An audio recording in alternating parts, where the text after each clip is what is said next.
Welcome back to Living Life to the Fullest, the space where we explore the inner workings of our minds, our behaviors, and the invisible patterns that shape our lives. I'm your host, Eve, and today I want to talk about something that we all experience at some point. This constant search for something outside of us to make us feel fulfilled. Whether it's that glass of wine at the end of a stressful day, the vacation that promises to take all of our worries away, or even a new relationship that seems like it will finally make us happy. But have you ever noticed that once you get what you wanted, the satisfaction never lasts? So why do we keep chasing? Why do we crave things that don't truly fulfill us? And it's because deep down, the longing isn't really for the thing itself. The longing comes from a gap that we experience between what is and what we think should be. And that gap that creates frustration, restlessness, sometimes even anger, but we don't always recognize it. Instead, we search for something external to feel it, and we distract ourselves. We escape into work or into traveling or into habits that give us temporary that relief. But have you ever stopped to ask yourself, what am I really longing for? So let me ask you this. Have you ever gotten something that you really wanted only to feel empty after? Maybe you finally got that promotion, or you bought something you've been saving up for, or even started a new relationship. And yet, a few days or weeks later, that same sense of longing creeps back in. So if this resonates with you, take a moment to reflect on that feeling and what was actually missing. So the gap between what is and what should be. So let's get really honest here for a moment. How often do you find yourself thinking this isn't how it's supposed to be? Maybe that's about your career or your relationships, about your body or your finances. And maybe it's something as small as the way your morning started, or as big as the direction your entire life is heading. This feeling that where we are isn't where we should be, that creates tension. It creates suffering. And yet we don't always recognize that this suffering is self-imposed. So where does this gap actually come from? How does it exist? And the gap between what is and what should be comes from an invisible script that we've been carrying. It's about expectations that were placed on us by either society or family or through past experiences, and even through our own self-judgment. So we grow up with ideas about how life should be, how life should unfold, and we have thoughts about what we should have achieved at a certain age. So for example, by this age I should have had this much money, or by now I should be married, and my job should feel so much more fulfilling. I should be more content, confident, I should be happier.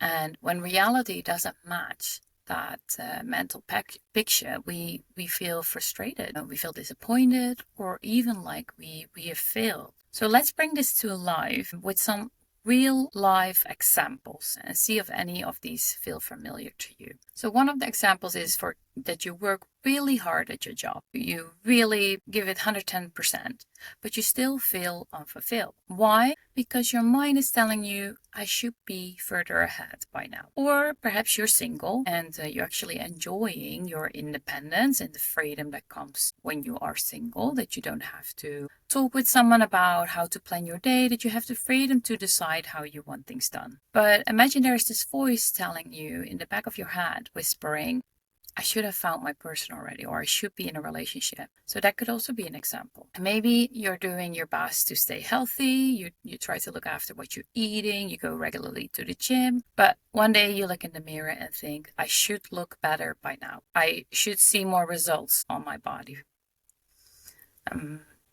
That's another example of the gap that you can experience. Or maybe you take a risk and start something new, but the results don't come fast enough and you feel defeated because this should be happening faster is what you're thinking. Or maybe you experience a setback, maybe a breakup, a financial struggle, or an unexpected detour. And instead of accepting it, you resist because you think this shouldn't be happening to me, or why is this happening to me? So each of these moments, it's a perfect example of the gap in between what is and what we think should be. So the frustration isn't coming from what is actually happening, from the actual situation, but it's coming from your mind resisting what is and comparing it to an expectation that doesn't match reality. It's the pain of resistance. And let's sit with that for a second, because your suffering isn't coming from the situation itself, but from your resistance to that situation. And our minds, they create a picture of how things should be. And when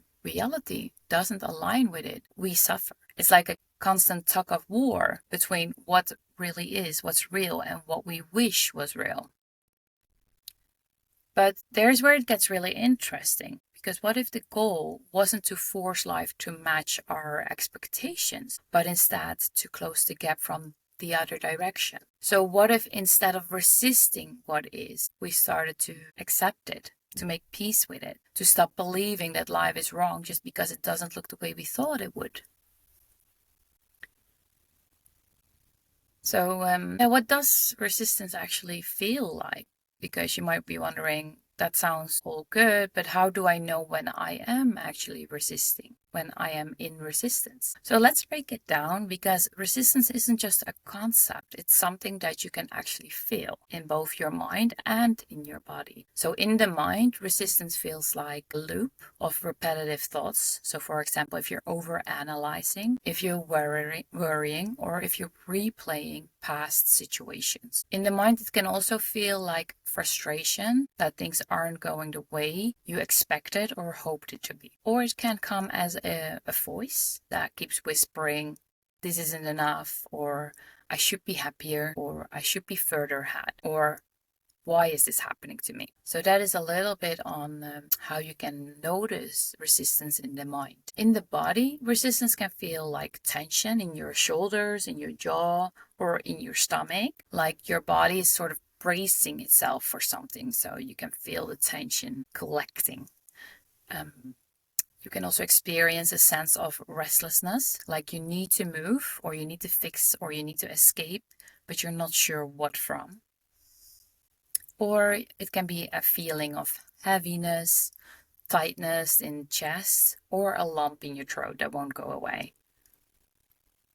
So now take a moment, and when was the last time that you felt like this? Was it when you were waiting for someone to text you back, or when you saw someone on social media seemingly doing better in life than you? Maybe when something didn't go your way and you replayed it over and over in your head? So that feeling, that's resistance. And maybe you're wondering now, like, okay, I have felt, maybe I felt the resistance, but how, you're wondering, how do you start closing that gap? What is the solution to this? So what do we do? How do we start closing the gap and freeing ourselves from the suffering it creates? And the first step in this is what we just did a little bit. Notice when it's happening. So notice when it's happening. You can do that in the present moment when it's happening. So the next time that you feel frustrated, ask yourself, am I resisting what is? Am I wishing this were different instead of working with what's here? And just become aware of this pattern. That is a huge first step. And then the second step is challenging the should. What are you telling yourself? Who told you life should look a certain way? What are you telling yourself how it should be? And where did this expectation come from? And is it even true? Often we realize that these sort of rules aren't actually ours. They were given to us by someone else, society, or family sometimes. And if that's the case, we can choose to let them go.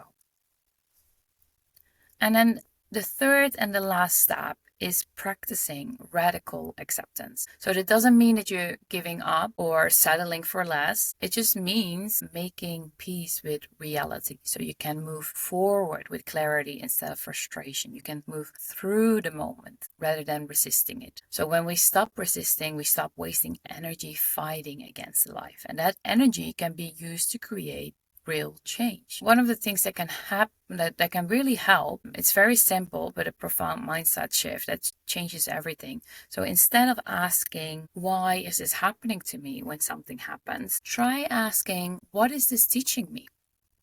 What lesson do I see in this? And every time life doesn't go as planned, we have two choices. We can either resist it and get stuck in frustration and stay in suffering, or we can learn from it, adapt, and grow. That's really like moving through it. One path leads to endless dissatisfaction, and the other leads to the wisdom, resilience, and freedom that you're after.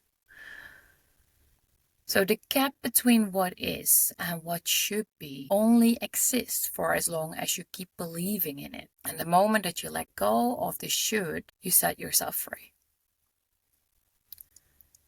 One of the things that I wanted to talk about a little bit is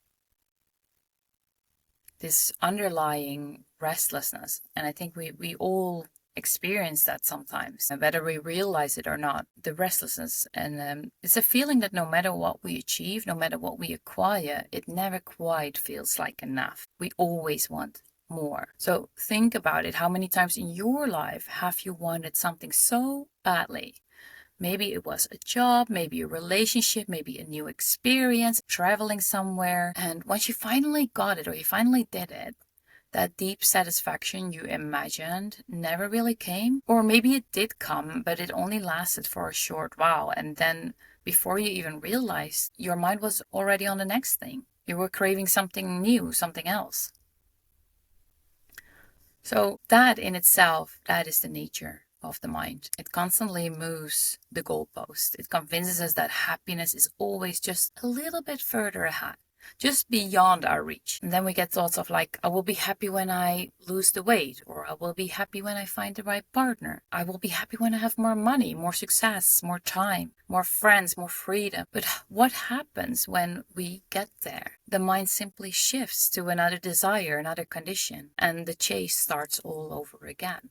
And maybe you've experienced this in your life, so let me know in the comments if you are familiar with this. Underneath all of this, the constant wanting, the endless striving, there is a deeper belief, a belief that who we are right now is not enough. And this belief fuels self-judgment. We compare ourselves to others. We tell ourselves we should be better, we should be stronger, we should be more successful. We look at where we are and think this isn't good enough. I am not good enough. But here's the truth. This cycle is not your fault. It's not a personal failing. It's simply the way the human mind has been conditioned over time. And it's the way we've been programmed to think, to strive, to measure our worth against an invisible standard. And if you've ever felt like this way, I want you to know you are not alone. Every single person experiences this in some form. Even the people you admire, the ones who seem to have it all together, still feel moments of doubts, of not being good enough. It comes to the point that I wanted to talk about, and that's about the impermanence of life. Everything in life is impermanent. Nothing stays the same forever. And think about the biggest moments of happiness you've had in your life, and maybe it was falling in love or achieving something great, experience an adventure. In that moment, it felt incredible. But did it last forever? No, it didn't. The feeling changed, life moved forward. And the same goes for the hard times. The heartbreak, the failures, the disappointments, they too eventually passed. Nothing in this life is permanent. Not our happiness, not our pain, not even the version of ourselves we are today. So what does this really mean? It means that chasing happiness, trying to fix ourselves so that we can finally feel worthy, is an endless game. Because no feeling, no achievement, no external thing can ever give us permanent peace. And the only way to break free from this cycle is to step outside of it. To recognize it for what it is, to understand that the mind will always crave, always judge, always tell us we are not enough, unless we make the choice to stop believing it. So what if instead of judging yourself for feeling this way, what if you would accept it? What if instead of resisting the natural impermanence of life, you embraced it? What if the next time you feel the urge for more, the next time your mind tells you that you're not good enough, you just pause, you just notice it, just remind yourself, This is just my mind doing what it always does. I don't have to believe it. Because here's the thing, you are already whole and you always have been. Nothing you achieve, nothing you gain, nothing outside of you will ever make you more worthy than you are in this very moment. The truth is, this search will never end until we recognize what's really happening. We live in a constant state of not good enough. We judge, we compare, we blame, and we don't even realize that our mind is keeping us trapped in this cycle of dissatisfaction. But here's something powerful. What if just for 1 hour you tried something different? What if you spent the next hour of your day without judging, without blaming, without complaining, and just noticing life as it is? Do you think you can do that? So it means like having no thoughts of traffic is so annoying, or I wish I had more money, or why does my partner always do that? But instead, just notice these thoughts when they come up, and instead of reacting, take a deep breath. Let them pass. It's so simple, but it's not easy because our minds are wired to resist what is. But when you bring awareness to these moments, something shifts. You start to loosen the grip of these old thought patterns, and that's when real change begins.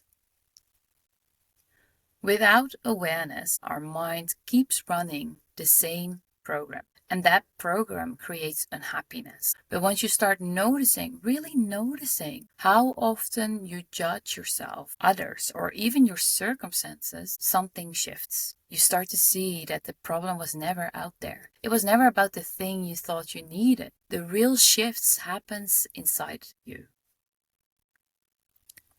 So let's take a moment to reflect on everything we've talked about today. We started with that restless search, the feeling that something is missing, that craving for something outside of ourselves to make us feel whole. And we realized that what we're really experiencing in these moments isn't just a desire for more, it's resistance. A resistance to what is, to the current moment.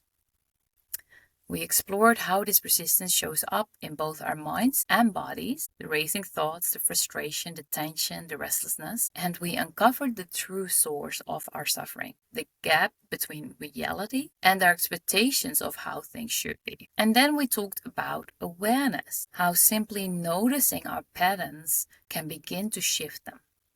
We don't have to force change. We don't have to fix everything right away. We just have to notice. And in that noticing, there's already transformation. So what if nothing had to change in your life? What if nothing in your life had to change for you to feel at peace? What if instead of chasing something outside of yourself, you simply allowed yourself to be present with what is? How different would your life? So over the next 24 hours, I want you to notice, when does resistance show up for you? When do you feel impatient? When do you feel frustrated or restless? And instead of reacting, instead of reaching for distraction, just pause, just notice and see what happens. You don't need to fix anything. You don't need to judge yourself. Just observe. And if you try this, I'd love to hear from you. What did you notice? And did anything shift for you? Send me a message, share your thoughts in the comments, or reach out on social media. Let's start a conversation, because the more we bring awareness to our own patterns, the more we empower each other to break free from them. And I want to leave you with one last thought. You do not need to be fixed. Everything you're searching for is already within you. The only thing standing in the way is the belief that it's somewhere else, the belief that it's outside of yourself. So today, instead of searching, just be, just breathe, just notice and see what unfolds. And let me know how it goes. I am on Instagram at the 180 degrees turnaround. 180 is written in numbers, so 180. And if this episode resonated with you, share it with a friend who might need to hear it too.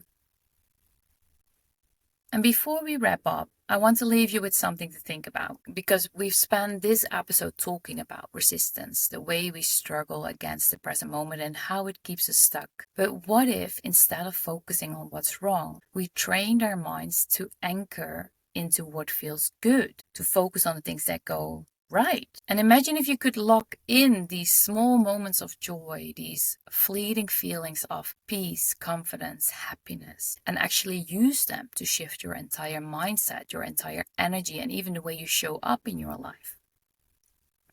What if you could create a personal reset button to bring yourself back into a powerful, elevated state whenever you need it? Because that's exactly what we're going to explore in the next episode. I will be sharing how to anchor feel-good moments and how to use them to level up your life so you can move through your days with more ease, with more confidence and joy. Trust me, you won't want to miss this one. Thank you for spending this time with me today. And remember, awareness is the first step toward creating real change in your life. Until next time, take care and stay present.